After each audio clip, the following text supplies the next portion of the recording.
First Mass in Masao.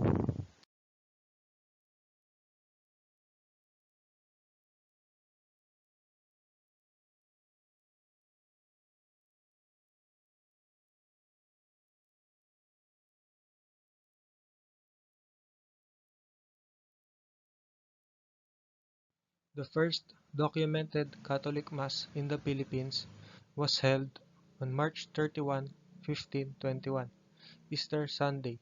It was conducted by Father Pedro de Valderrama of Ferdinand Magellan's expedition along the shores of what referred to in the journals of Antonio Pigafetta as Mazawa. Antonio Pigafetta was a famous Italian traveler who studied navigation and known by the name of Antonio Lombardo or Francisco Antonio Pigafetta. He joined the Portuguese captain Ferdinand Magellan and his Spanish crew on their ship to Maluku Island. Pigafetta has the most complete account of Magellan expedition entitled Primo Viaggio Intorno al Mondo, or First Voyage Around the World.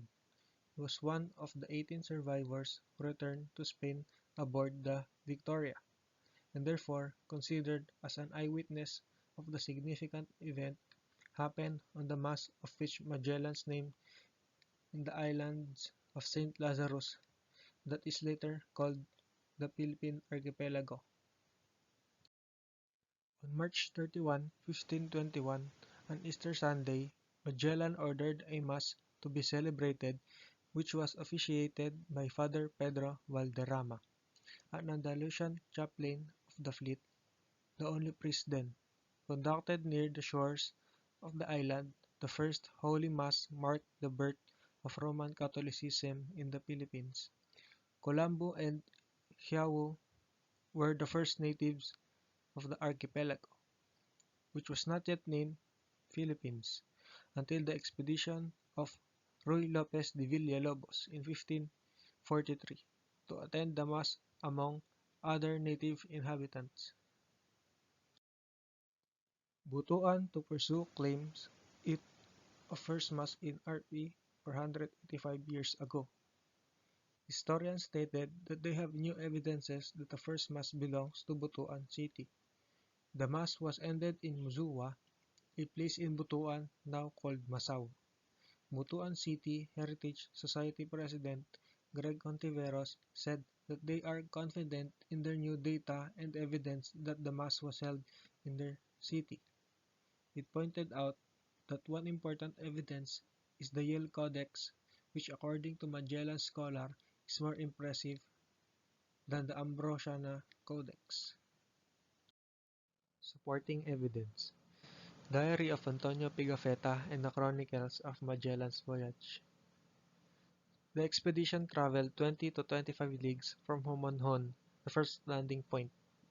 The distance from Cebu to Mazawa, according to Pigafetta, was 35 leagues, or 140 miles. The distance from Limasawa to Cebu is only 80 miles. It was mentioned that the king came to their ship in Balanghay. Butuan is now the site of at least 9 excavated Balanghay relics. By contrast, Limasawa has no significant archaeological relics or Balanghay tradition. Abundance of gold in Agusan Valley. The name of the place in all the primary sources, including the diary of Antonio Pigafetta, the chronicler of Magellan's voyage. The name of the place was 3 syllables, Masao, or something close to it. Limawasa has 4 syllables and begins with another letter. The route from Hamonhon, according to the primary records, again, the expedition traveled 20 to 25 leagues from Hamonhon, their first landing point, to the site of the first Mass, taking a west-southwest course.